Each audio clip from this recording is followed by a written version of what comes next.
7 seconds. Okay. Good afternoon, everyone. I would like to call to order the East Region Town Hall District 3 meeting at the Moose Lodge. Today is August 6, 2025, and the time is 4:03. So I'm going to call the roll call for the board members. Holly Harris. Here. Jim Burton. Yeah. Denise Lissalot. Present. Angela Amaral. Here. And Maria Kahn here. Okay, we're going to move into public input. Each citizen will have 3 minutes to present a question or make a comment in this period of time. We're going to restrict you to 3 minutes because we have a lot of territory to cover, a lot of several guest speakers. So once you answer your question, please hand the microphone back to Chuck, and he will prepare it for the next person in line. So we want to allow everybody to get their comments in. So no offense if I cut you off. Okay, so does anybody have anything? Okay, please approach the podium. Thank you, Margot. Thank you, Madam. Oh.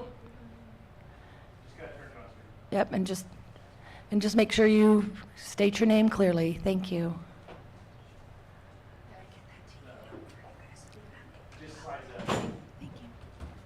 Test.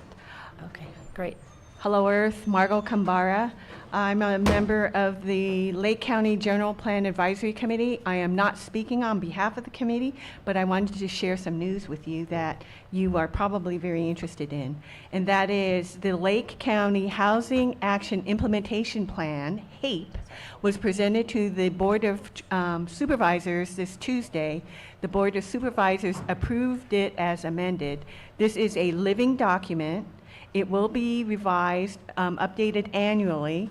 The opportunity for your town hall and all of the county really is to provide input before then, so it can be incorporated when the HAPE is scheduled to be updated.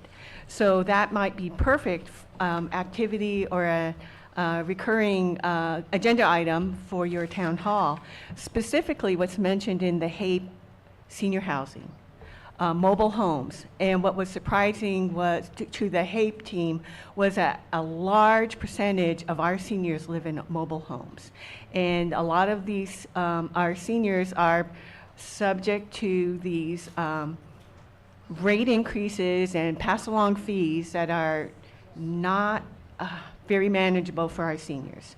So that's just one. The other is just making affordable housing available to our community. So I just wanted to bring that to your attention and suggest maybe you want to have this as a regular item for consideration. Thank you. Thank you, Margot. If you have a comment, please go ahead and approach the podium and state your name. We do have a comment from Zoom when we get a chance. Once you get the Zoom. Okay.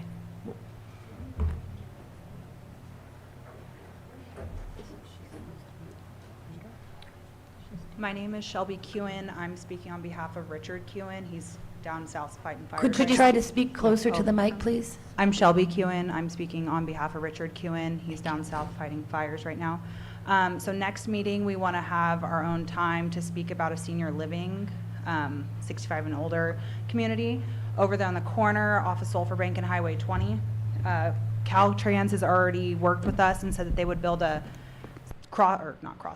sidewalks from Sulphur Bank all the way to Keys Boulevard for the community to walk safer alongside the highway. We want next meeting for you guys to bring any of your questions or what kind of housing you think that the seniors need. We were thinking like apartments, if they need to be 2-bedroom, 1-bedroom, more studio-like, or how big they need to be. So we've had this drawn up since I think 2015, I believe, and I'm just starting to help out with it. So we want all of your guys' input next meeting, and so I guess it kind of goes along with the last person that just spoke, but we want to get the seniors a safer, better place to live. Do you have the plans for this project somewhere available that we can see? I don't have them right now. Richard does have them, but that's what we're going to bring next meeting. Yeah, point of order, yeah, sorry. Sorry. We can't comment. Thank you. Yep. We have Betsy Kahn on Zoom. Betsy, go ahead and unmute.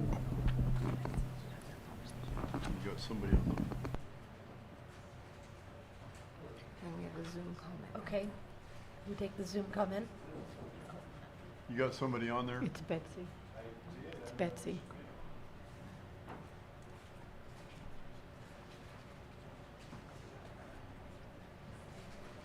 Betsy on?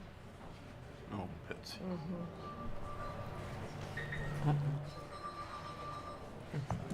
Uh-oh. I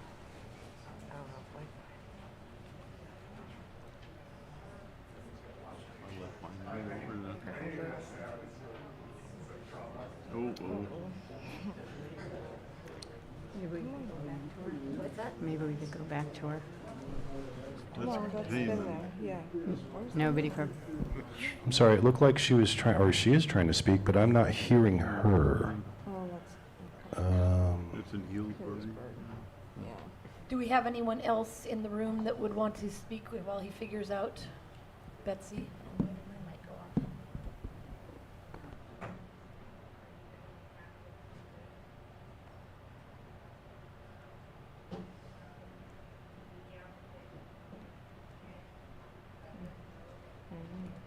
It's not really saying. Update Thomas.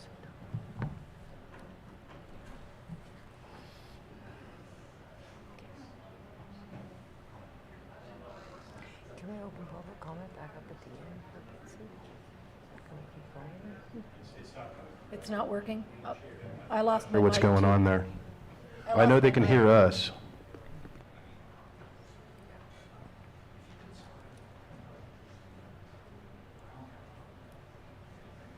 Okay, we're having difficulty getting the Zoom room comment. Is there anyone else in the room here that has a comment they would like for public input?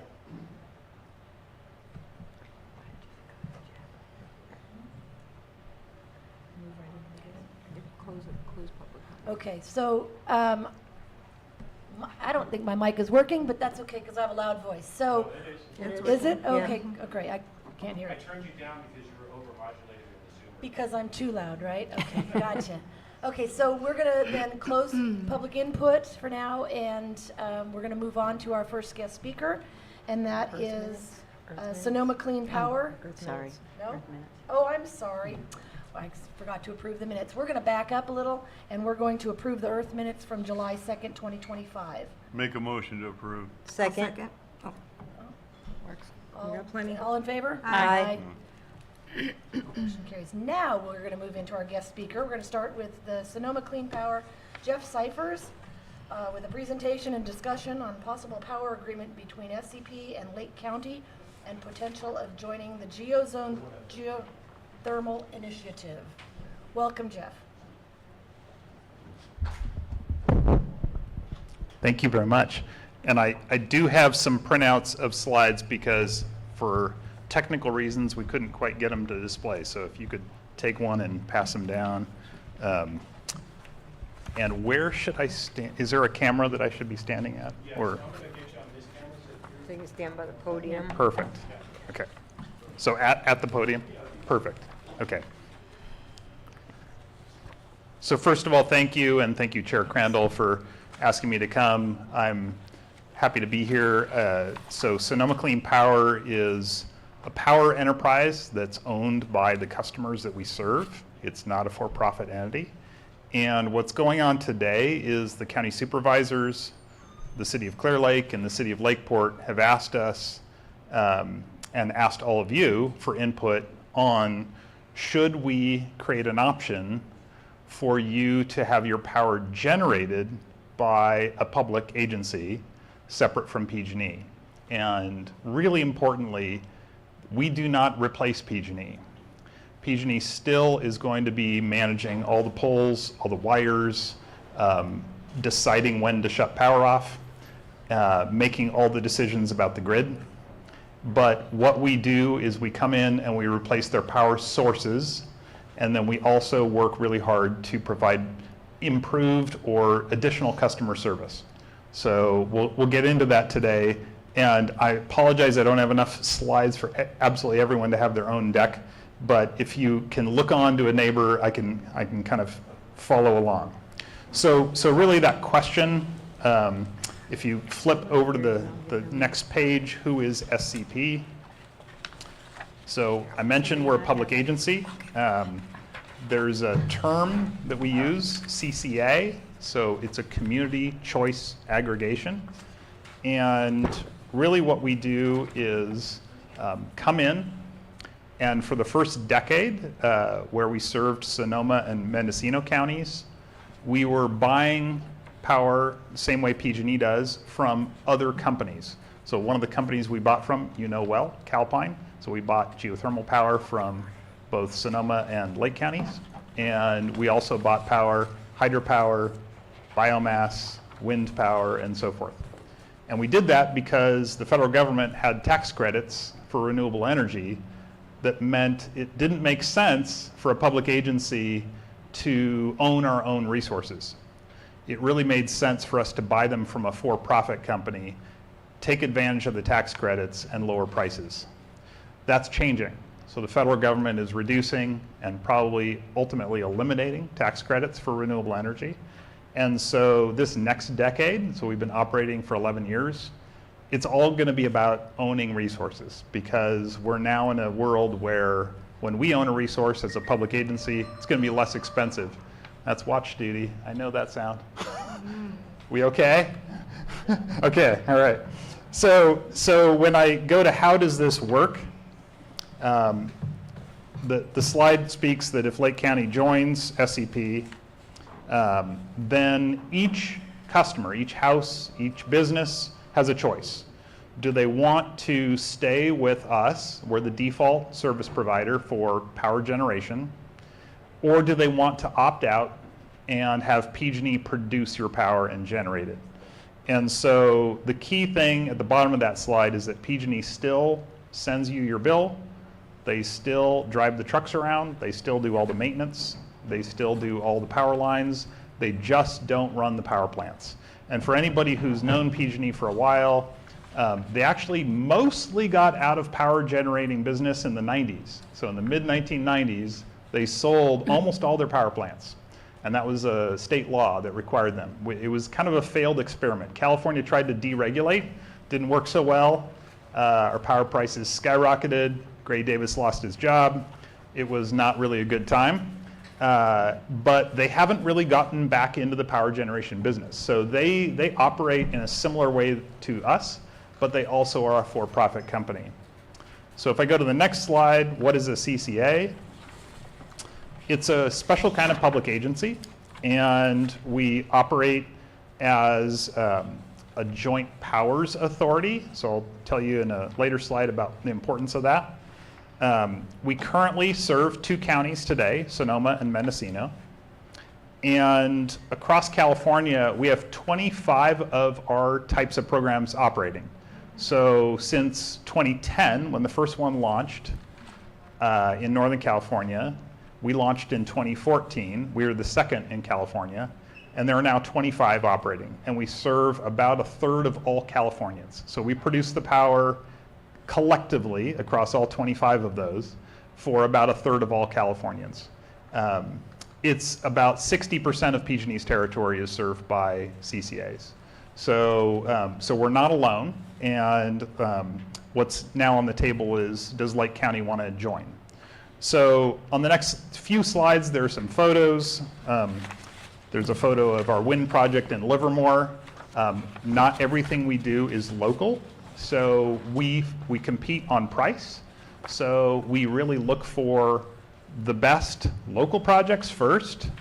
Then we expand out when we can't do all that cost effectively to include the rest of California.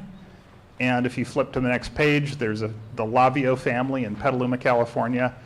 They ran a dairy in Petaluma, but they fell on hard times, and so they leased some of their land to us to host a solar array. So we do large scale solar, but we also do really small scale. This is a 1 megawatt array in Petaluma, California. And the next is On the Move, has an electric van.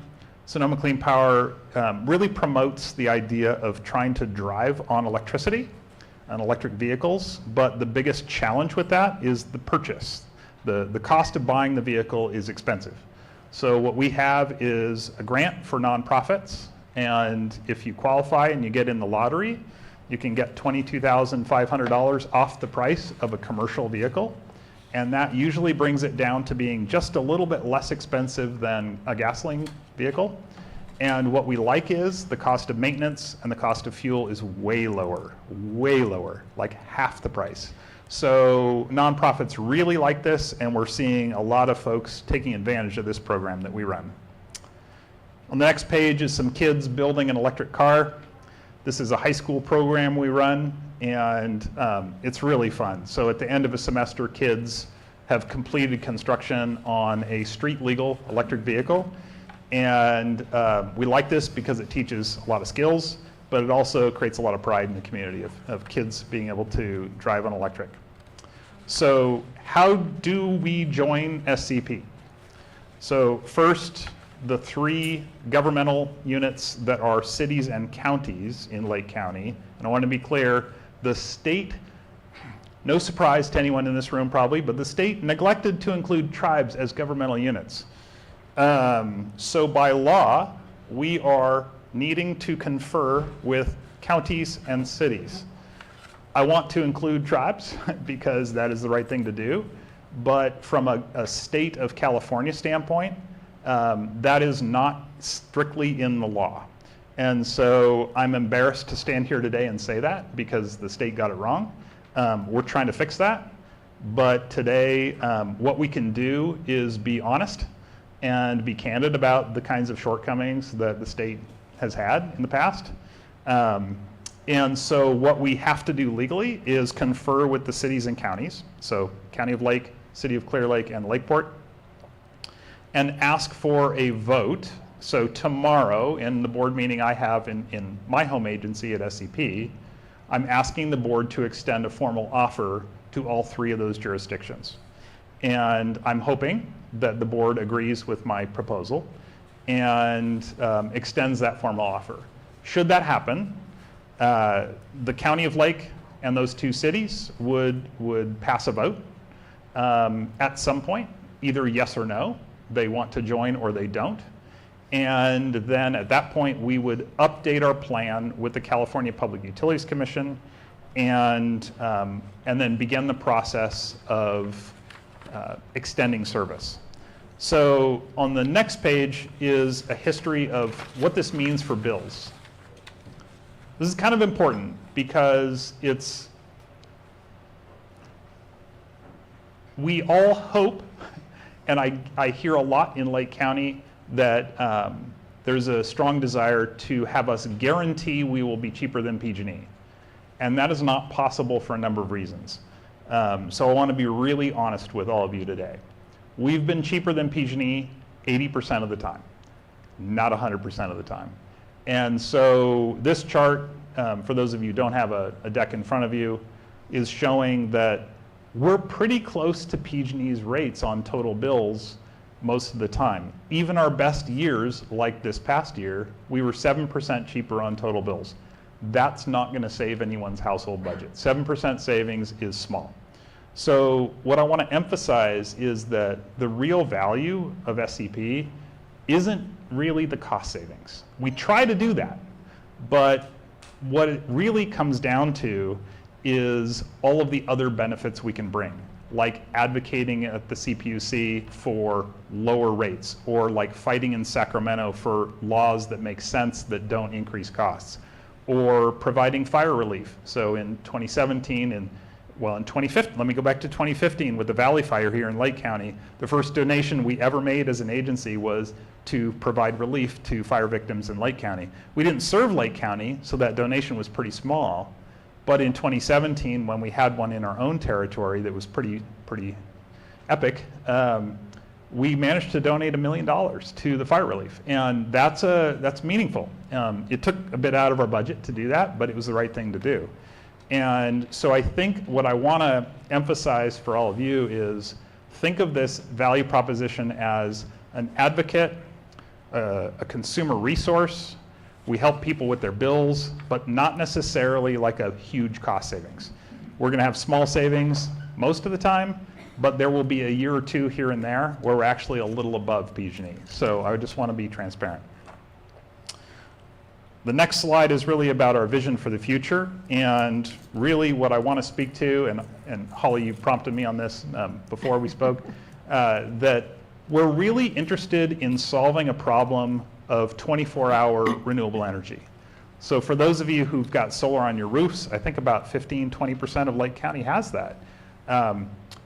Think about where your power comes from at night or in the winter when it's been dark for a week. And really, for the most part, it's coming from natural gas-fired power plants, mostly in the Central Valley and in Southern California. So what we're trying to do is look at that problem, not just from an environmental standpoint, but from an economic one. So today, California's made a lot of progress on renewable energy, but what that means is we haven't actually shut down any of those plants, or very many. We've reduced how much fuel they're burning, but they're still fully operational. They're still fully staffed, they're still fully ready to run, and they're actually they're burning fuel more or less all the time just so they can be ready to run quickly. And that is incredibly expensive. So what we're heading toward is a future, sadly, where we're mostly renewable, we're almost entirely renewable in May when we have runoff from hydropower and cool weather and lots of sun. And we're basically 100% fossil and nuclear in January at night, which means we have 2 complete duplicate sets of resources to run the grid, which means we're paying twice. So what we're really aiming for is constructing some more geothermal in Sonoma and Mendocino today. If Lake County joins, that would expand the region we look at for geothermal and allow us to stop paying that exorbitant amount of money to natural gas-fired power plants, mostly far away, and reduce that obligation. So I want to go to the next to the last slide about what's next. So this month, we're doing a lot of these meetings. I think we've got 6 scheduled more, including tonight. On tomorrow, our board is voting about extending a formal offer of service. And then this month and next, we're hoping to work with the staff at the cities and the county to talk about risks, to talk about process, to talk about all the details and hear from all of you. And then by the end of October, we're aiming that the county and the cities vote yes or no. And what's coming before the board tomorrow in a nutshell is a proposal that was informed by our Community Advisory Committee and our board that would require that the 2 cities and the county either all say yes or all no, or come back and have more conversation. So that's one consideration, is that serving just a single city in Lake County is an expensive proposition that's difficult to do. So what we'd like to do is say, if only 1 or 2 of those 3 jurisdictions say yes, we'd like to pause and say, why is one of them saying no? And have that conversation rather than charging ahead. The other consideration really is that if a jurisdiction decides that it doesn't want to join our geothermal effort, that we also want to take a pause and say, what are the details of that concern? We have a lot of concerns ourselves about getting it right. We know we can't duplicate the geysers. There isn't that much land. There isn't that much water. There isn't that much of anything, really, that we could duplicate that. So we know we have to use vastly less land. We know we have to have good seismic safety standards. We know we have to use vastly less water. The technologies we're looking at are closed loop. So this is recycling the water, so recapturing rather than venting to the atmosphere, and then injecting the water back in the ground. And so that's what's coming before our board tomorrow.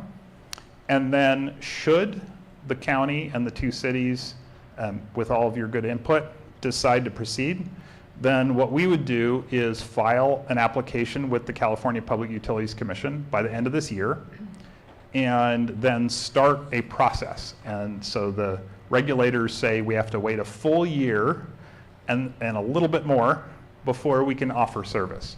So what that looks like is service can't actually begin until May of 2027. So this is a ways off. This is a couple years out. But if you want to proceed, then what we would do is spend the year of 2026 coming back and having lots more public meetings and saying exactly, this is a quick taste, saying exactly what this is and describing kind of how all this operates and getting into the details so you can kick the tires. And I think I've probably used my 20 minutes, so I should probably pause there and turn it over to the committee for questions. Thank you.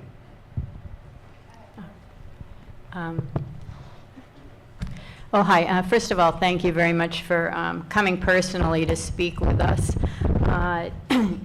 My husband and I actually met with Mr. Cyphers a couple years ago with Supervisor Crandall to talk about this area because, as you may know, those of you who have been here for a while, we have a long history of geothermal, what with the Superfund site. And because of that, our county, our community implemented a geothermal setback which protects which stops geothermal power plants from being around the perimeter of the lake. I do know that Sonoma Clean Power is suggesting to honor the geothermal setback if they do come in here. We do have a long history, so I do have a couple of questions. And not to really drag anything out, but there are some risks that were mentioned at the Board of Supervisors meeting, one of which is that the pricing cannot be guaranteed. You know, some years you may save money, some years you might not. The fact is it is a nonprofit. They do a lot of good things. So it's, that is what it is. Secondly, I understood that everybody would be opted in if the county and the cities agreed to it, and Sonoma Clean Power was hoping that only 10% would opt out. I see that Mendocino actually is just over 20% opting out, so I didn't know if that was going to make a difference with any of the pricing in the future. So that was one of my questions. And then there is a big impact if Lake County and the cities go into it. They are going to have to commit for a long time. It could even be 20 years, and if not, they're going to have to pay back the costs that are going to be incurred by Sonoma Clean Power, which could be, from what I read, anywhere from $40 million to $100 million. So if we go into it, we need to go into it for the long haul, you know, and being part of the whole thing. The part that I wanted to ask about is that on the board, this SCP board agenda tomorrow, there's 3 requirements, and these have not been voted on yet. That all, as he said, all 3 Lake County jurisdictions choose to join. All 3 Lake County jurisdictions agreed to abide by the Joint Powers Agreement that's from 2016. And Lake County agrees to join the GeoZone. So that is going to be a requirement if they agree. That is our biggest concern. Basically, if I go back to the Lake County the Joint Powers Agreement, I did have a question. So if Lake County joins, it was proposed that we would have 1 member on the board of Sonoma Clean Power from the county and 1 from the 2 cities. So there would be 2 members. So it would be a 13-person board. So in effect, Lake County would have 2 votes. But according to and I'm asking this because I'm not sure, according to what I see in the Joint Powers Agreement, it's not just based on vote, you get voting shares based on how much power your jurisdiction uses. So for instance, say Cloverdale. Cloverdale uses a very small amount, so they get 1 vote out of a total of 100. If Lake County came in, they would get 15 votes out of 100. The thing that bothers me is, from what I see, is that the county of Sonoma and the city of Santa Rosa, who are two people, end up with 51% of the vote. And so where does that leave us, since we're the ones that have the resources? You know, if two members from not in our county can actually vote and override our resources, that's a major concern that I have. And so, I mean, am I presenting it correctly? Close. So thank you. So the way voting works is no measure can be passed without a popular majority of the members. The topic Okay. you're talking about, where it's load-based, is only for a veto to occur. Okay. So there is no ability, well, there's another point on that too, but there's no ability to force an issue through with only 2 members. You have to have a majority of the members, including the small members, to approve that. The other factor is local jurisdiction is not superseded. So we are not a lead agency for permitting for any purpose, which means if there's a project in Lake County, it's Lake County who does the permitting. If it's a project in Sonoma County, it's Sonoma County that does the permitting. If it's a project in the city of, you know, Ukiah, then Ukiah does the permitting. So I think that's important that we do not override that. Okay, so you're saying if a geothermal project came in, that our community development department would be in charge of permitting it? Yes. Okay, thank you. So then, one of the other things I wanted to say, we did take a look at the map. Sonoma Clean Power has identified, they did some studies in the past, and they have identified where they have geothermal resources. And those areas include Clear Lake, Lower Lake, Middletown, Cobb, and Kelseyville, which is where, that's where our population base is. You know, it's not like it's rural, et cetera. And, you know, the people up in, you know, Middletown and Cobb, et cetera, have experienced a lot of seismicity, things like that. I know that everybody wants to have projects that are going to be different and aren't going to have, you know, those issues, but these are unproven technologies too. So we would be proving grounds, correct? One good thing on that is the state of Utah has actually developed 400 megawatts of the type of geothermal that we're most actively exploring. It's called EGS, for anyone who wants to look, Enhanced Geothermal Systems. And that was in partnership with the Department of Energy in the federal government. And what's good is there's a huge amount of safety standards that have come out of that. They have a stoplight system for seismicity control. They've been measuring the water usage and the leak off. They've been monitoring for hydrogen sulfide and other gases. And what we're learning from that is this is very promising, which is why we're pursuing it. It's not, and we're pursuing it in Sonoma and Mendocino County today. So this is not something we're hoping to only do in Lake County. We're actually actively pursuing sites and actually have land control of one site in Sonoma County already. And so this is something that we believe that is significantly less impactful than historic types of geothermal. And I don't want to badmouth existing geothermal. I think it's an important resource, but I think we can't repeat what we already have today. So I think that data set is useful because we now have quite a bit of that from the Department of Energy, from FERVO, and from other companies that are starting to explore in Utah as well. Colorado and Nevada are also pursuing these technologies pretty aggressively, and we're seeing projects getting started in those states today. We're not seeing them happen in California yet, in part because of California law. So California law today says you have to do 2 environmental reviews that are back-to-back to do a geothermal project, one for the exploration phase and then a completely separate one for the development. And that adds 3 to 7 years to the timeline. So developers have basically told us, we don't want to start in California until we figure it out in other states first that don't have that. And so in other states, there's typically a 10 to 14 day permit for exploration, and then there's a full environmental review for development. And what that was based on is the Biden administration did a review and found, and the Trump administration has supported this, that there was never an instance where the exploration phase resulted in mitigations that were obligated. So they resulted in what's called a mitigated declaration. And so that is one thing that we're pursuing in California is to allow California to rejoin the world of geothermal development and to really repeat the process the federal government went through in the Biden administration and with Trump support. Okay.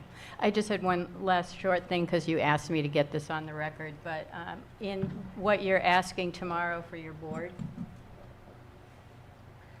it said under recommended action, point number 3 on page 83, Lake County agrees to join the GeoZone with an understanding that the SCP board agrees to exclude SCP projects from being proposed within the existing Lake County geothermal setback area.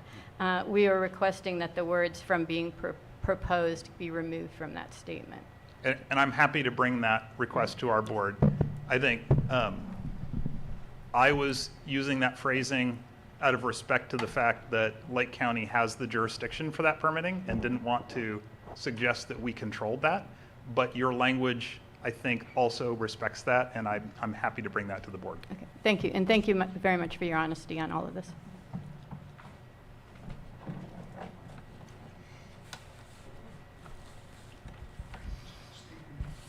Okay, my name is Sterling, so I have 2 questions. You talk about how you're going to catch the water and put the water back into the ground. So if you're catching the water and putting the water back in the ground, are you cleaning that water before you put it back in the ground?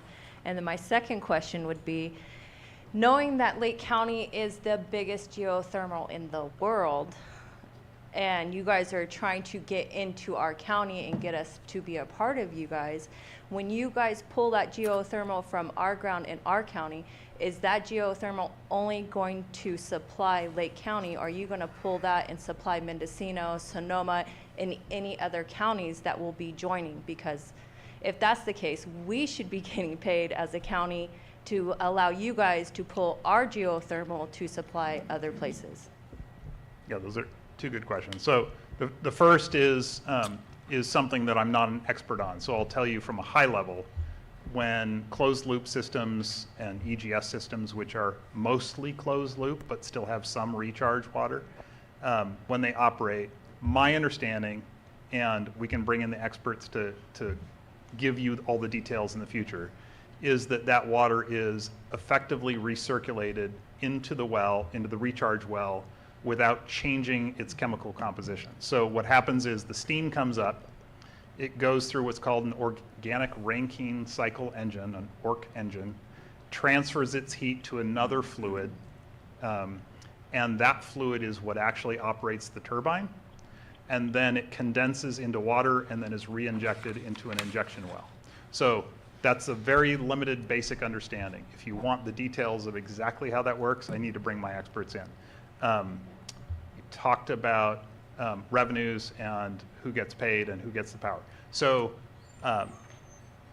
the way we operate as a public agency, because we don't take a profit and because we work for our customers, is that when we expand to a new area, you get all the benefits of what we've done before, but we also get the benefits of what you contribute. So here's an example. In 2026, not a year you would be served, we're going to be subsidizing rates about $115 million in order to reduce and eliminate the effect of a PG&E fee increase. And that's an enormous amount of money, but we've been preparing for it for years. And that's something that in 2027, if that year was similar, you would be enjoying the benefits of the reserve funds that we've built up.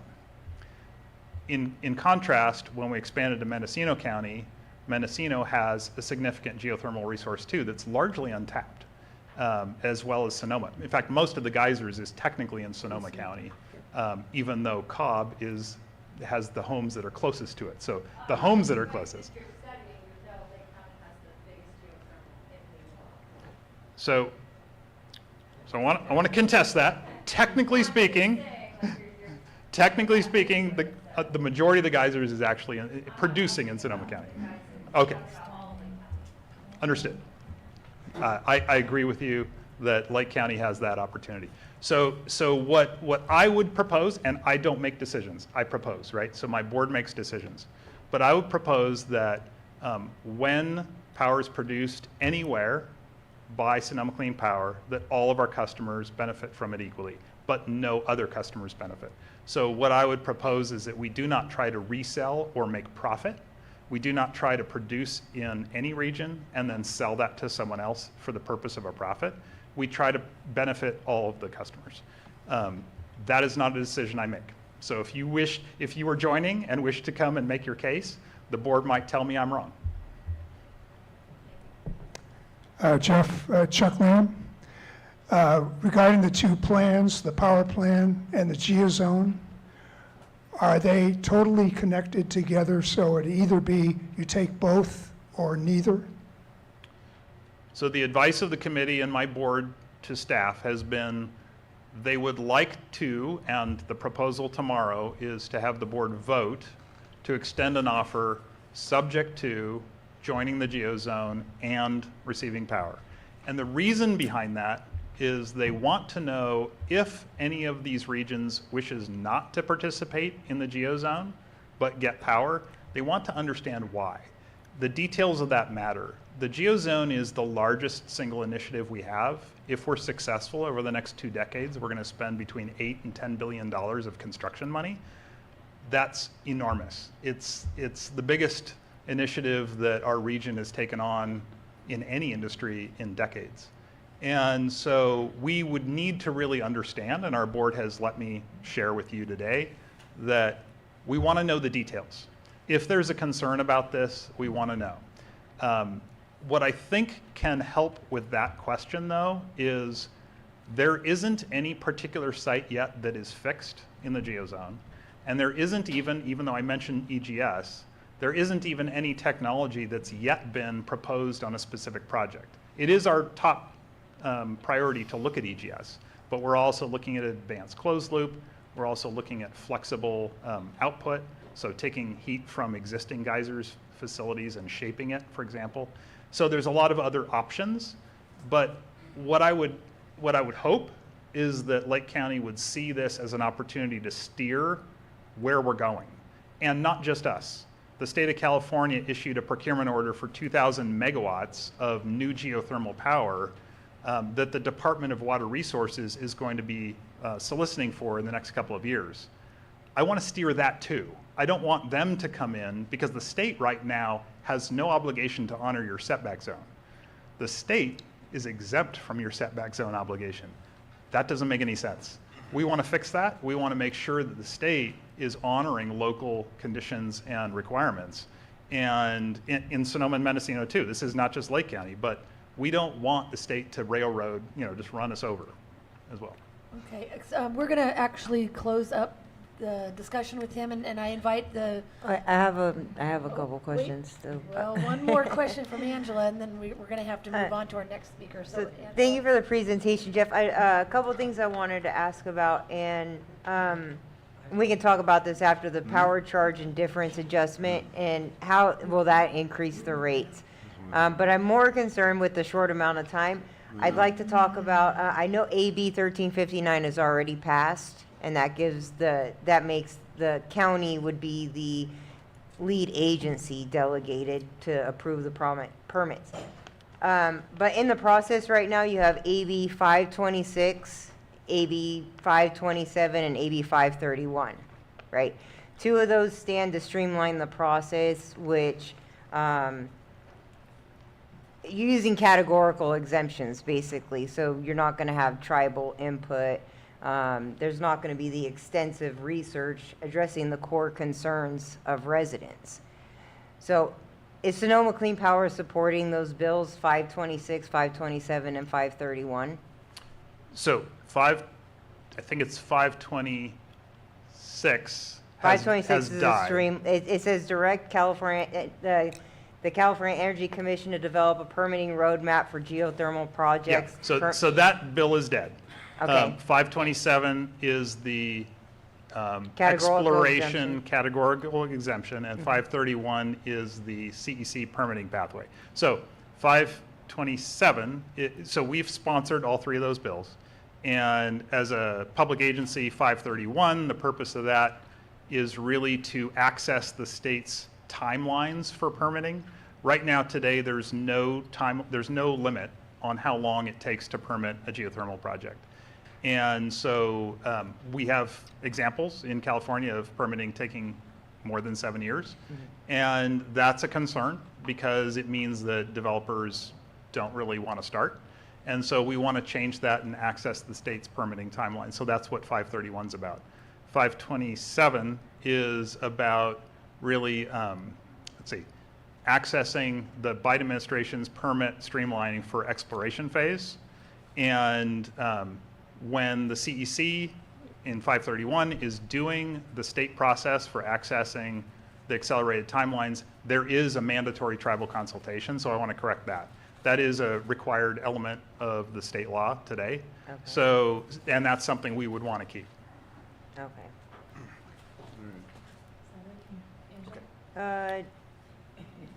Yes, I think for right now, I can talk to Jeff after. Okay. Thank yes, you. invite I appreciate anybody to hook up with Tim after the meeting. Thank you, Jeff, very much. Okay, now we're going to move on to NREN, Jennifer Brennan. She will be doing a presentation. Oh, Thank you, Jeff. thank you. Thank you. Okay. I'm just going to grab the microphone and present from over here so I can manage the slides. And we don't have to turn If around that's for your okay, screen. I'm going to sit here so I don't block. Hi, and I'll try to be very brief. Hi, I'm Jennifer Brennan. I am with the Lake Area Planning Council, and Lake Area Planning Council is the regional transportation planning agency for Lake County, and they've been serving the county for over 50 years. We recently, I'm the energy program manager of a recently launched program called the Northern Rural Energy Network. And NREN is one of 7 RENs in the state that have been specifically developed to administer energy efficiency programs to rural, hard-to-reach, underserved communities. And these RENs specifically are filling the gaps of the big utilities like PG&E. So I'm going to go through this as quickly as possible because I know you have a long agenda, and there are probably more videos on PEG TV of me giving this presentation than I would care to know about. So if you are really interested, you can watch the longer version, and then of course you can always get in touch with me. So let me just go through the programs real quick, and then you can get onto your other agenda items. So we have 7 flexible programs specifically for Lake County. And these programs are Residential Education and Outreach Program, Residential Rebate Program, Finance and Loan Program, Program for Public Agencies, Public Buildings, Schools, Commercial and Small Businesses, Workforce Education and Training, as well as Codes and Standards Education. So far, we have launched our residential programs. The first, we've done and are doing outreach like I'm doing right now. We've attended a lot of local events. We have our website that's live, northernren.org. We're doing a lot of advertising. We just launched a social media presence. It's very small, but we want to get the word out about NREN. I've been on the job since April. This is very new and very new to Lake County. So the centerpiece of the residential program is we are providing free energy efficiency kits to all PG&E ratepayers. Everyone is eligible. Anyone who gets a PG&E bill for electricity is eligible. The energy efficiency kits can be applied for online at our website, and they will be shipped directly to you. It takes a couple weeks. Or we have been going around and doing events, particularly at senior centers, to get the kits out to people immediately in person. And so far, we've hit all of the senior centers except for Upper Lake. We're going to do later this month. And I'm trying to get in with Kelseyville. So if anyone has any contacts there, I'm still trying to get one organized for there. But I would love to do some additional events at other types of groups where, like for veterans or any types of groups like the Moose Lodge, where you have people coming in, all they have to do is bring their PG&E bill. These kits are chock full of items. It's worth about $100. There are LED bulbs. There are smart power strips. There's a plug-in energy monitor. You plug the monitor into the wall, you plug in your appliance or your device, and it will tell you how much it actually costs to run that. Day, week, month, and year. Very informative information. And there's also weather stripping and a smart strip. Flies getting on me. We are also launching very soon free home energy assessments. I have a staff person on my team who will call you on the phone, go through a series of questions, things like what's the R value of the insulation in your attic? How old is your refrigerator? Do you have a spare refrigerator in the garage that's costing you, $30, $40 a month? We can go through all the questions with you, and then we can give you a free report at the end that will prioritize the items that you can do in order to reduce energy consumption in your house and hopefully save you some money. The other part of our residential program is a rebate catalog. If you go to our website, you put in your zip code, you can find a number of items there that if you replace things like a refrigerator, a dishwasher, heat pump water heater, if you get the Energy Star models, you more than likely will be eligible for a rebate. You would fill out the application, you send it in, and you get a check back. If you need any help with filling out the application, or if you have any questions, you can call us up and we'll help you out. We're approaching the appliance stores in the county and hoping to put tags directly on the models of the appliances that will be eligible for rebates. And we hope to increase the levels of the rebates that we have now that are approved by the PUC. So we're in the process of doing that, and we're also in the process of adding, we hope to add a specific measure for insulation and duct sealing, specifically for mobile homes, and we might even have a specific package of rebates that are at the limit, maximum limit, for mobile home folks. So we're working on that now, but we currently do have a rebate catalog. I'm not going to go through all the details, but there's eligibility criteria, there's terms and conditions, and you can read about it on the website, or you can give us a call and we can walk you through it.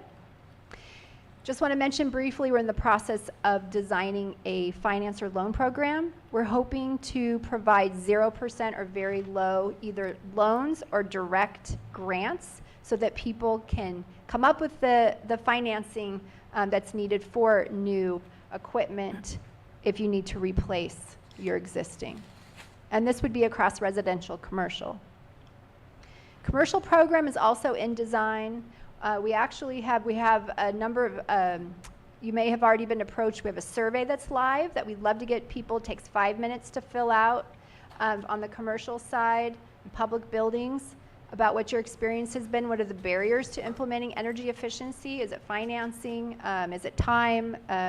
Technical assistance, et cetera. Also some interviews. We have a third-party consultant, E.R.I., that's working with us. And tomorrow in Lakeport, we have a focus group that's scheduled from 1 to 3 at the Lakeport City Council chambers. If you're interested, please come on by. We'll also be holding that online. If you're interested, I can email you a Zoom link and you can participate. It'll be about 2 hours.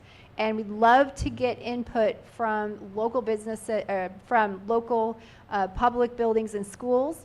That's tomorrow. And then on August 12th, we're going to do a second focus group that's going to focus on business, and that's going to be in Lower Lake. And if you're interested in participating in that, you can let me know as well. We'd love to get some input from local businesses and ensure that the program we design is really going to work for Lake County. And with that, I will open it up for questions if there's time. I just had a question. Have you contacted any of the schools, the school kids, et cetera? I mean, getting the information home to their parents. We have not reached out to school children, but that is not a bad idea. I do know we can reach out to the local East Lake school, but you may want to contact the, who's in charge of the schools? Okay. Yeah, Well, or you could do Lake County Office of Education Board. Yeah. You can get on one of our agendas Okay. and present to that board. They do have newsletters that they send home online, et cetera, so I can get a blurb into them and see if they can get that out. Absolutely. Okay. Kids are a very good messenger on this stuff, and they go home and they make their parents do things. Yeah.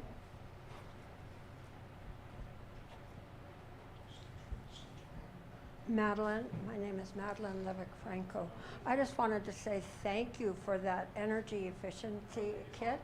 I ordered it online and I received it about a week ago. Oh, good. I think they want to capture it for the, oh, is it on? Okay. Well, Start over? sure. Madeline Levick-Franco. I live up in Spring Valley. I just wanted to say thank you for that energy efficiency kit. I ordered it online. I got an email about it or something, and I received it about a week ago. Lots of great light bulbs and all kinds of other good stuff. Thank you. You're very welcome.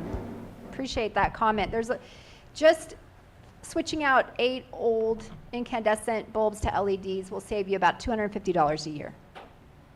So that's just one example.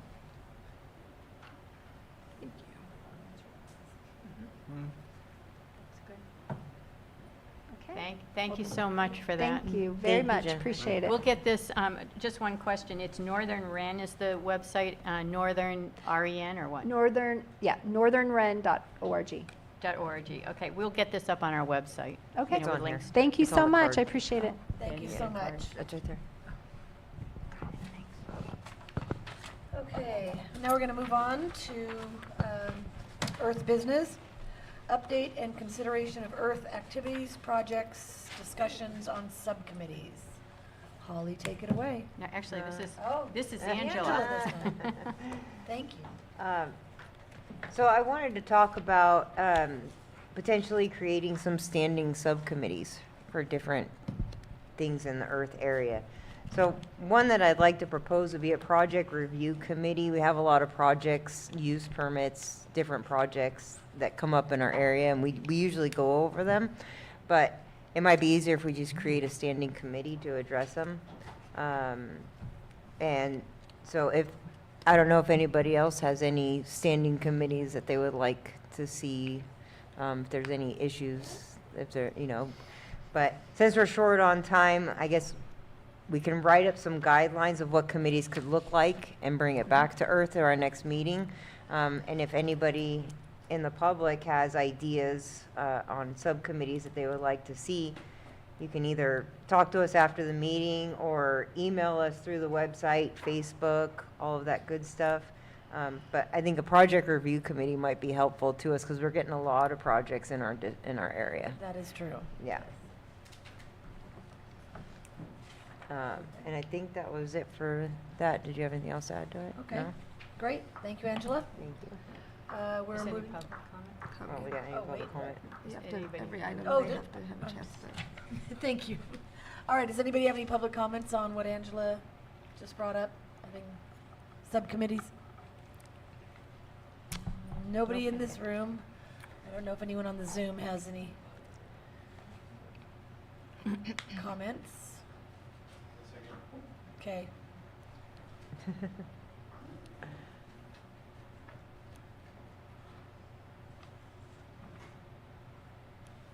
Anybody in Zoom have any questions? Seeing there are none. There are none. Okay, great. Thank you. All right, on to the District 3 MAC update. Okay. So, we finally completed the District 3 MAC survey. For those of you that don't know, Earth, our town hall, Surth and Lucerne and Worth have gotten together and are trying to put together a list of projects that we can work on together so that in power, in unity, we can get more accomplished here along the North Shore. So the survey, we ended up with 85 results. Lisa Marie in the Worth Town Council put together the survey. We had 85 results, of which Earth comprised about almost 50% of the results. So thank you for everyone to come through. And basically everybody went in and looked at the top priorities. And the top priority, the top three issues or subjects that people pointed out were public safety issues, code enforcement, and the negative image of the North Shore. That was followed by environmental issues, traffic, social issues, and it trailed with local economy and businesses and working with local government. So what we're starting to do, we did have one meeting to go through this, but what we plan on doing is getting back together again to discuss the next steps, such as starting to brainstorm projects. We would like feedback from the public on, and I'm going to put this up on the website. So we'll put up the different topics and some of the subjects underneath those, the subheadings under those topics. And we'd really appreciate people coming back with any ideas you have on projects. We'll then go through and take a look at it and start ranking them by criteria, such as, is this easy to do? Is it going to take a long time? Is it going to cost a lot of money? What are the low fruit? What can we get accomplished pretty quickly? So anyway, we'll be meeting again, and I will be putting that out, and we'll talk more about this. We'd like to have a larger outreach meeting on this in the next month or so. The only other topic along with that is that since we created our Earth website, and we've been getting a fair amount of traffic through there, Worth has now decided to create one, so we're helping Worth put one together that's similar to ours. That's it. Great. And we're getting a lot of traffic on the Facebook too. Do we have any input from the public on? Okay. Commercial cannabis report and the cannabis ordinance update. Okay. So Poverty Flats Cannabis Project on High Valley Road. As I mentioned before, it was approved by the Planning Commission, but it was appealed by local residents.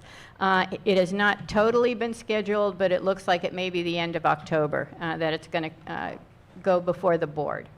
Lamperti 2 Farms. As you know, Mr. Lamperti has 9 acres over on Sulphur Bank Drive right on the lake.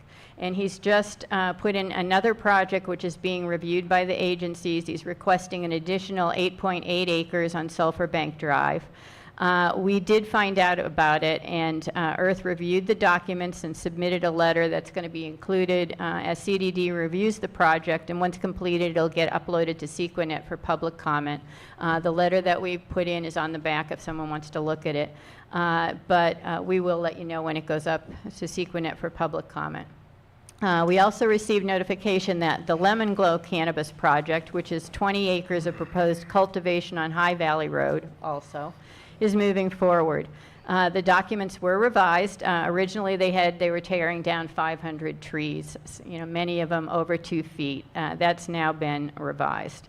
Once completed, these will also be submitted to Sequinet for public comment. So basically, we currently have 35 acres of cultivation permits pending in Clear Lake Oaks. Via Public Records Act, we requested and received 2025 inspection reports for the 7 or 8 projects in our vicinity. They just came in today, but there are numerous violations, missing background checks, missing security systems, lack of permits, well logs not functioning. The biggest problem is that most have not installed Knox boxes nor the coupling required for the fire hoses to couple in case we have a fire problem. I did ask Jim, who's on the North Shore Fire Department, if he could talk to someone in the fire department to find out how we get these things taken care of, these violations. It's a danger. It's a danger to all of us. Additionally, there's one project that suggested they would be using 750,000 gallons of water in their proposal, and when I checked today, it looks like they're currently using nearly 4 million gallons of water, and nobody's looking over this. I do want to applaud Julie Kennard and CDD, who is doing an outstanding job of trying to get all these requests processed. Yes, she's overloaded Yeah. with work, for sure. And then Supervisor Owen has authored a proposed moratorium pause on new cannabis cultivation permits until the new ordinance is written. This had been erroneously agendized as an urgency ordinance. It's pulled. It's now going to be a regular ordinance. She's working with County Council to write up the language, and it should be on the board agenda in the next couple of weeks. If we can get this passed, it would allow staff time to complete the ordinance without pressure from new permits, and hopefully go in and start looking at all of the conditions of use, et cetera, that are not being fulfilled. That was it. I'm going to add one thing. The Poverty Flats appeal has been scheduled for October 21st at 10 a.m. Okay, so Any public comment? we now, Any public comment? oh, any public comments on the cannabis stuff? None in the current Not unless you're room? smoking. Anybody on, anybody on Zoom? No. Is chat open on Zoom, Thomas? Yes, chat, and I believe I fixed the talkback, so if anybody in Zoom would like to, give me a chance to see if this talkback works, because this is the only Can way it we- works. Yeah. can we- Yeah, so, Somebody someone have raise their Betsy? hand, anybody want to just say hi, tap in. Come on, Betsy. If Betsy's there we go, there, maybe Betsy. we can get her, Okay, hold on. we can interject her input that she tried earlier to do. Is that okay? Can we do that? Yeah, Okay. are you talking, Betsy?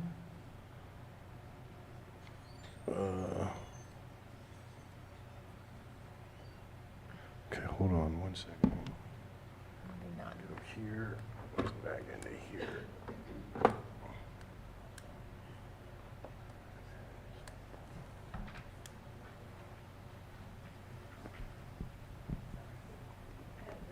Anybody want to say anything from Zoom? Give it a shot.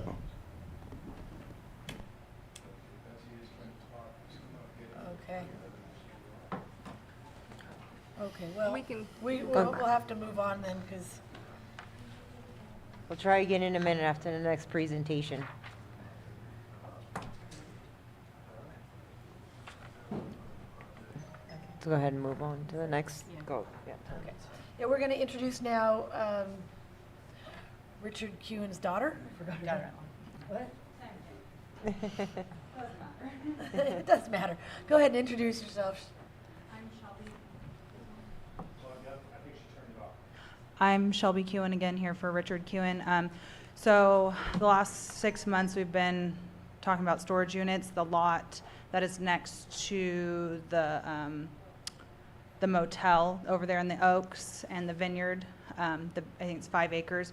The back half is already zoned for mini storage. Let me just explain better Oh. where it is. So it's right next to Lake Point Lodge, sandwiched in between the vineyard, in front of the barn that has the quilt on it, right across from the first key. The barn with the quilt on it is behind the 5 acres? Yeah. And then to the east of it is the vineyard, and to the west of it is Happy Garden and the lodge and all those things. So it's already zoned for mini storages, and the back part, I think it's 2 acres. I could be wrong. But we want to do the mini storages in the back, and then I want to propose to do a farmer's market lot in the front. I've moved from Sonoma County and then from Kelseyville, where we've had all the options of farmers markets, options for the kids, and a safe place for everyone to hang out and, get fresh fruits, bring your crafts, sell your art, everything like that. I know sometimes we do it in the park over there in the Oaks, but there's always some sort of riffraff, I feel, when I've been over there. So we're kind of proposing to do, if you guys let us do the storage units in the back, we'd love to do a farmer's market in the front. Springtime to early fall Saturdays, so that I talked to some of the community. There's catering places that would love to have a fresh farmer's market on Saturdays so that they could use the produce Saturday and Sundays. I also, so like I said, I moved here from Sonoma County. We don't have quality hay on this side of the lake. I sell hay over here. I hand pick each block for the community. And so just like the farmer's market, I want to hand pick what vendors we have and things like that, and give the community something to do on the weekend. I can't answer every question you guys might have, because I'm not Richard, but if you guys have questions, happy to answer what I can. Microphone. I see that you've got 200. Use the microphone and state your yeah. name, please. Hi, Steve Robin. So I see Your name? You did. Steve Robin. Steve. Sorry, I'm deaf. Sorry. I see that you have a 250-foot setback for commercial zoning from Highway 20. I think that's great, because we're going to need, when I had heard about this project, I was thinking, I hope they don't bring those all the way to the highway. Yeah, no. And it's like, no, that's great that you've done that. Now we've got a strip of future development of commercial, that's needed right along that sector. We need to improve our economics I as far agree. along that strip. And I think that's a great idea that you've done there. Thank you. Yeah, at present, there's some farmer's market up there temporarily, right? And when the economy steps up to the point that you can develop it, super, you've already got it reserved. Yeah, that could be the plan later on, or even just move it more forward, but we still want to keep that farmer's market, keep the community together and stuff like that, yeah. But we definitely want to keep it set back and level it all out. Oh, yeah, I like the layout, looks good. Any other questions? I asked about the date. Mine's not really a question. Oh. Okay, my name's Sterling again, but I think this is amazing, and us having a farmer's market in the Oaks is absolutely rad. And with even having those storage units put towards the back, it's out of sight, out of mind. It's nice, and we need better storage units in the Oaks. Otherwise, you have to go to Clear Lake, and just to be real honest, they're pretty ghetto. When I moved here, I needed a storage unit, and the only place that was available was in Kelseyville. And when you move to the Oaks and you have to drive to Kelseyville to go get the thing you forgot you put in storage, it's kind of a pain. And I know the storage units that we have now kind of have some riffraff. We will not allow living in them any sort of riffraff. It is our property. We want to keep it clean and make the Oaks a nicer place to be in, live in, visit, all those kinds of things. I had a question, just a question for you, Shelby, and you may not be able to answer this. It may be something for Richard, but I noticed that the drawings that Richard sent me, it was split zoning. So the back half was actually zoned M1, which is industrial, and I didn't understand that, but it may have been from 20 years ago. So I believe from when we looked at the map, it is M1. And then we went through all the bylaws, and because we were going to do a major use permit and whatnot, but it is zoned, M1 is zoned for mini storages. I don't think it's zoned that. I think it's zoned planned development commercial there, and I thought it was There's actually. two zonings there. Yeah, Yeah. and so if you look at Big Oak Storage, that's zoned, I think CS, which is commercial service, Yeah. which would have storage units in it. So I didn't think that we had an M1 in Clear Lake Oaks, and that would be spot zoning. So I'm not sure, he may want to check We'll on have that. to look back over it, but I remember we did double check it a month or two ago when we started getting the permit process for the major use permit, and then found out by what the laws or the bylaws said, we didn't need a major use permit from how it was zoned. So Okay, so you're already trying to do a use permit right now? we're just trying to look into it. Okay, We were got it. getting it all to look into it, see what we needed, and then come to you guys, talk, and get everyone's opinion and feel. I'll email Richard Yeah. with what I saw. And it would actually, I remember years ago, I talked with Richard about, he had wanted to put in a farmer's market thing. And I said to him, you should do something like in Sonoma, if you came from Sonoma County. But in Sonoma, where I used to live, they used to have the fruit basket. Yep.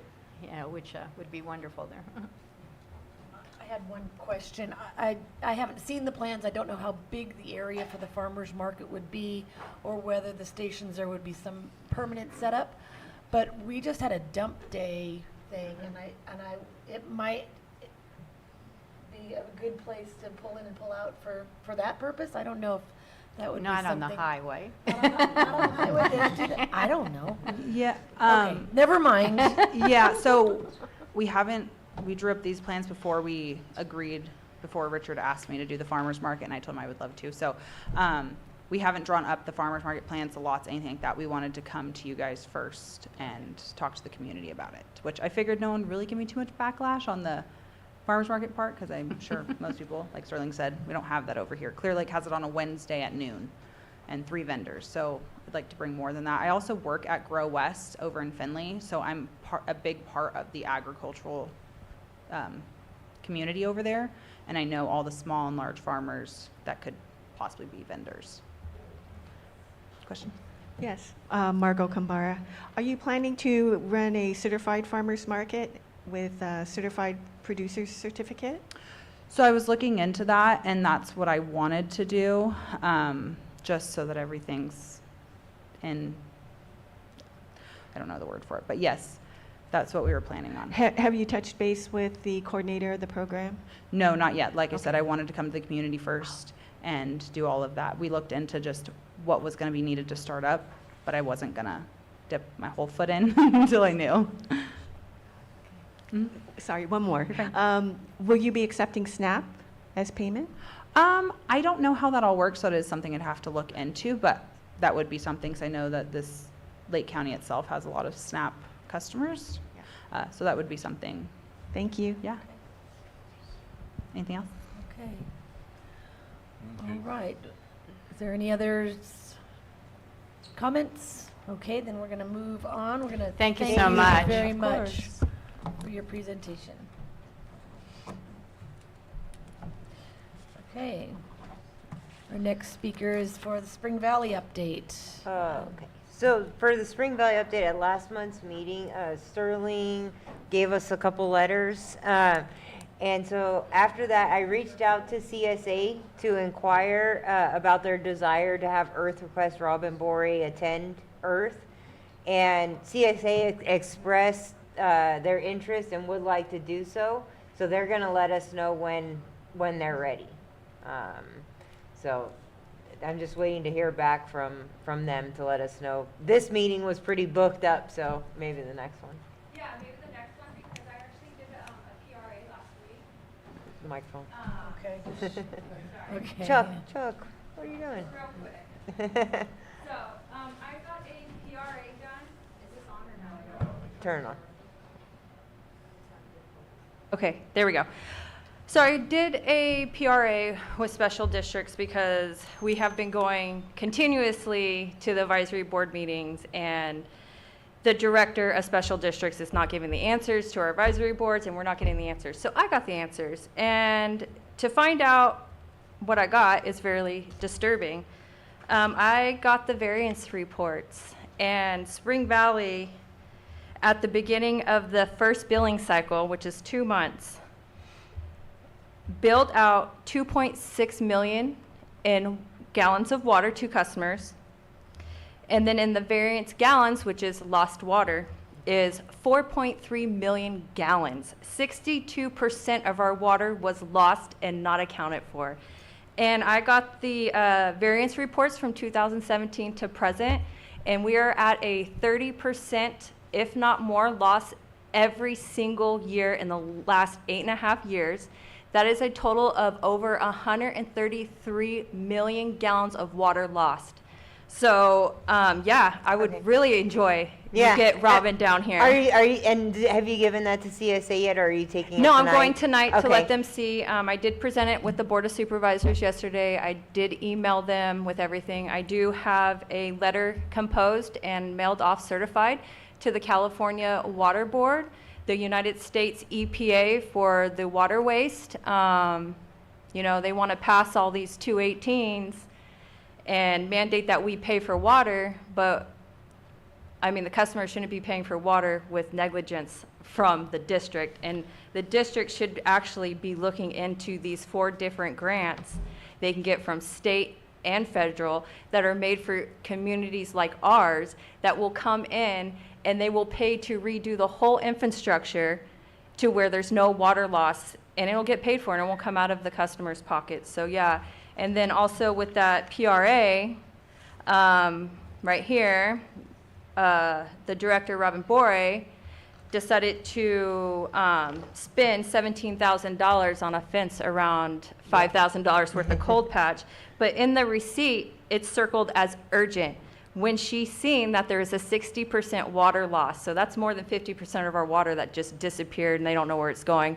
And that's not just any water, that's treated water. That's the chlorine that we have to pay for. That's the power we have to pay for. That's for the staffing that we have to pay for. Robin Bore's wages have to be paid for out of all this. So yes. I heard there's also an issue with when they after they put everything in and they repressurized the lines, that the pressure was too high and it was starting to blow meters. It was blowing a lot of people's meters. Yeah. I'm going to find out more tonight. I did Okay. put together a petition to get all the community members to sign it to where we can get it on the agenda at the Board of Supervisors, to where we can start getting special districts itself to be more transparent and more reliable with the water, instead of trying to just put the cost onto the consumers. And I would suggest anybody that pays special districts for water to do a PRA and find out where their variance reports are, because you guys could be potentially losing just as much water as Spring Valley. Spring Valley, I guarantee, is not the only community that is losing this much water.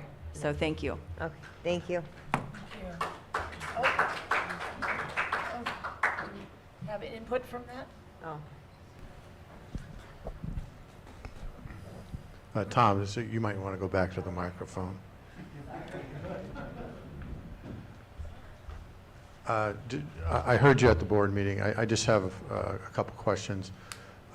Is that trend of water loss increasing, decreasing? It's actually increased in the last 3 years. And, you know, I kind of looked into this because I already figured the special districts is going to come back and be like, well, in 2024, we had this much loss because PG&E was breaking lines. The variance reports show each month, and actually we had less water loss during PG&E, and we have more higher water loss during the beginning of the year. Okay, to follow on to that, and I haven't attended those meetings, but is there any action that's been discussed in those meetings concerning water loss, or has this been sort of a... It's solely been me just you, speaking but for the nothing, community. on To the- be really honest with you guys, nothing from the advisory board. Okay, and just an administrative question. Who does that director report to? Who do they answer to? The Is it advisory board? Yeah, I believe EJ? Yeah. okay. So I believe that's where they All right, talk to. Thank you. Thank you.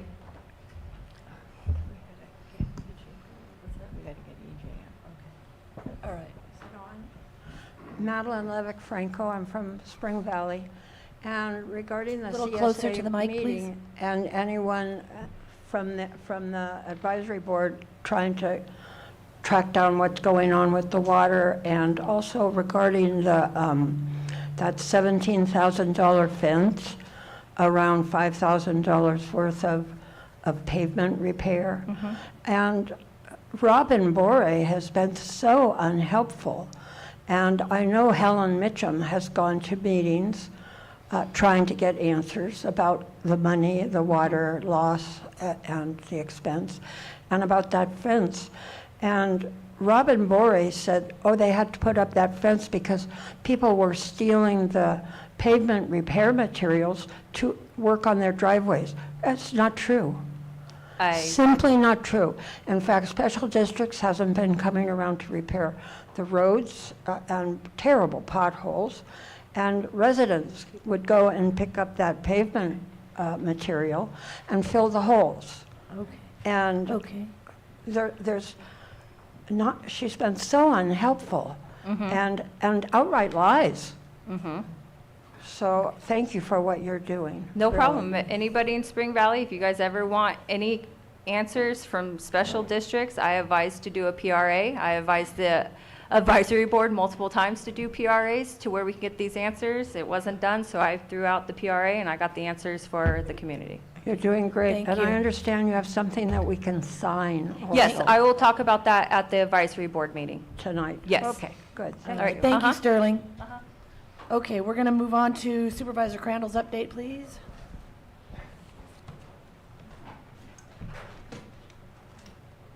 Perfect. I'm going to start with that because you asked a question, Tom, that I think you knew the answer to. But when it comes to CSA, I've been working with them on meeting with the director. It's been difficult, as you know. She reports to 5 of us. So I know that you and Julia had mentioned they report to me. CSA does, or? Oh, okay. Yes, they do, and I've been working with them. We've had meetings. I've asked her to have meetings with the CSA. There are some other issues with that whole situation with the 218. As you know, it was overturned. We threw a Hail Mary and it worked. But at the same time, now they're still suffering from all that. So it's going to take some time. Not a lot of time, hopefully, but you know, there's a lot of people in the community of Spring Valley who are making some noise, and that's really helpful. So I think it's a great idea to get her here, because that's one of the questions that I think she has, is trying to have it sooner than later. So Supervisor Crandall, do you think that E.R.T.H should just move forward, or should we still wait to get word Invite from her here. CSA? I think you should invite her here and invite CSA to come to this meeting and have somewhere of like a joint meeting. There's nothing precluding you from doing that. That Okay. way they can be here as well. Okay. Because that was one of the, I think in the emails, I know for sure in the emails to the CSA, the director had asked, or the administrator had asked, if it could be a sooner meeting. Well, since you have it at 4, it's perfect. So we'll be out at the CSA tonight. We'll see if we can propose that. Okay. So. And then just let us know. Yeah. Thank you. So one of the things I know for sure that is a big deal is the rent stabilization ordinance. I wanted to make sure to cover that. I know that we are, I submitted a memo and the draft ordinance, which it's not even really, it's going to get pulled to pieces because that's just what happens to ordinances, and it would be a discussion. When we discussed it, in fact, today, because of the housing plan, the HAIP that just went forward, we did discuss somewhat senior living environments and things like that. So working to try and not overlap that with the HAIP is what's happening for this week, possibly next week. But trying to get it to the board so we can discuss that. But I submitted the memo, I submitted the draft ordinance. County Council's already looked through it. That was one of the things that was told to me was, did you get it through County Council? I said back in March, back in April, yes. So, so nonetheless, it's submitted. I'm hoping to have it done before the next meeting that we have here. And if it isn't before, close to after this meeting next month. So just letting you know that there's movement there. So just wanted to let you know. Potter Valley project. So for some of you who follow that, FERC has received PG&E's plan. Right now we're in the commenting period. As you noticed, it was on the closed session part of the agenda. So that's what's happening right now. There also is the SLR report, which, if you're not familiar with that, that's the group that we hired with the funding from Department of Water Resources to conduct a study that was more of a broad, objective point of view when it comes to the studies done for dam removal, or that was the primary objective when the other studies were done. So it was always favoring dam removal. Well, we've been asking since day one, let's do a more objective study that shows that what it would look like if the dam stayed. What are the costs? What are the how does that look, rather than just focusing on one area? And so we have the report. We've been really meeting about it quite frequently. Actually, we meet Friday as well about that same thing. However, when that report comes out, we want to make sure that it's on its own 2 feet, if you will, because they didn't do it for our purpose. And what I mean by that is it needs to be objective. So we're not trying to make them tailor it to Lake County. We wanted them to do the study from an objective standpoint rather than just pushing our agenda, because that's the whole argument that we have. So we're like, okay, we'll take what we need to do from that report, what we have issues with, and implement it there in our own comments. But as of right now, there's still some time before the comments are due completely. So still working on that.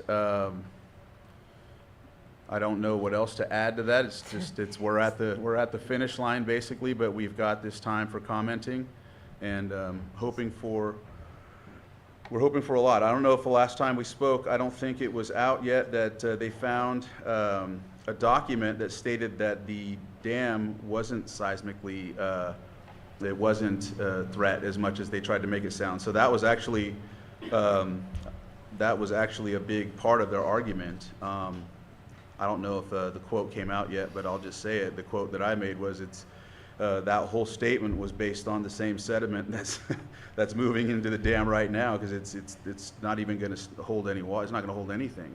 You know, you've been using the seismic report for quite how long, and it wasn't even there in the first place. It's just like the fish. We brought that up when it came to the fish. We were telling them the cool water flow is needed to help the fish survive, the salmon did survive, and they didn't address it. And then Caltrout put in their letter, FERC, please raise the dam so that our cool water can save the fish, right? That report came out last month. Yeah. It hasn't went anywhere. The SLR report?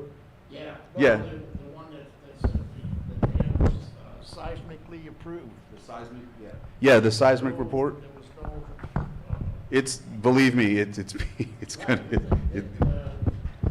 news does not get anywhere. yeah. It just stopped. I have not heard another word since. Well, Supervisor Crandall, where can we find the SLR report? Is it out? it's not, I don't think it's been Okay. completely out yet, so. Can you yeah. send us when it comes out so we can get it on Yes, our website? right away, yes. And then you, the public online meeting that PG&E is putting on Yeah. next week, Mhm. right? Do you know about that one? Yeah. PG&E is putting an online meeting next week on Teams on Monday, August 11th from 3 to 5. All right. And we'll post the details on our website of how you can sign up to Please participate. do in so, that. and say the same things we've been saying. Yeah, Yeah. yeah. But we got to keep saying it, Yeah, right? you have to, because when you're there, they try to diffuse it or, marginalize it. And when you're not there, they say you don't care enough to be, so it's just one of those things. Just keep saying it, keep doing what you do.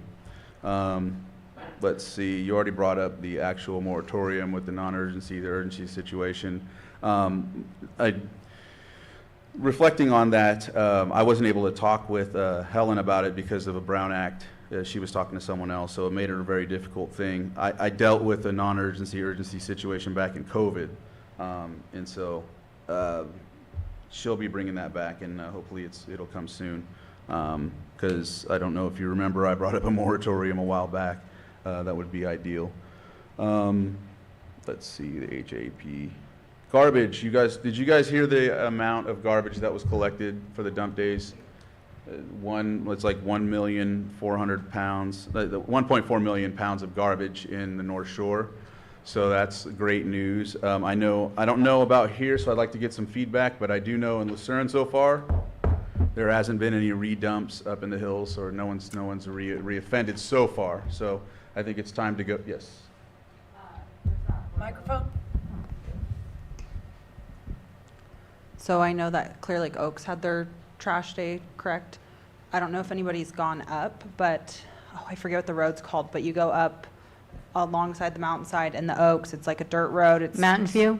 Probably. Yeah. And it is disgusting. We were just up there to go check it, and I don't know if it got cleaned up and then someone just redumped, but it is full of trash, couches, recliners, refrigerators, dishwashers. What's new? Well, thank you for that. Yeah, we were just up there the other day to see what And it I was think- looking. That was what part of it, they're supposed to clean up all of Mountain View plus Stubbs. Okay. That was part of the grant. I know they did the west side of Mountain View because there was a homeless encampment there, and when we went walking down there a month ago, it was cleaned up, but we've requested gates be put up on each end. Yeah, it's and definitely still. Yeah, Gross. they said it was going to take a year to get the gates up. I don't know why. Then we're going to have to get another grant. you know? Exactly, yeah. And- But just want to throw that in there. Thank you. And you have a partner that I think reached out to me about your project that you gave? just My earlier? father-in-law? Yes. Yeah, Richard Kewen. Yes, awesome. I 'cause, think yeah, he was supposed to have a meeting, he was supposed to have a meeting with someone today. Well, don't what I remember. told him was, I told him, come here. Any project that happens, I refer them to the town councils. And it's very important to me that you all get to see and hear what projects are coming in, or else they come to the board, or they get appealed to the board. And yeah, So We thank you. He did send us the drawings, et cetera. And so we, because we were so filled, we decided to just talk about the storage units on this one, and he's going to talk about the senior housing.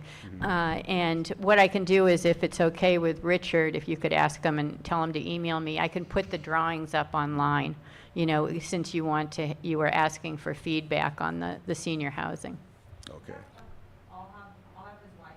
Okay. No, I have the drawings. I just need his permission. Yeah. So lastly, Public Works Director right now is interim is Lars Ewing.